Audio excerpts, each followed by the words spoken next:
Mulai fena Reikana on pourquoi Famani di mafianya Te io buonala Reikana mulai fena Reikana on pourquoi Famani di mafianya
La place ce matin, alléluia.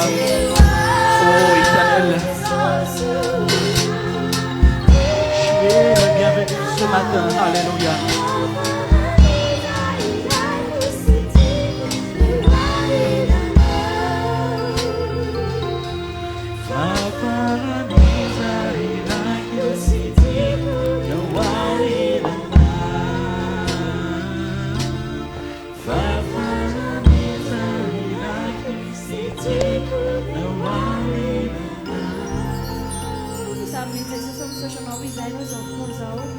Så skjønner også at skillen blir ofte når jeg ser folk kan bli grann og Jesus.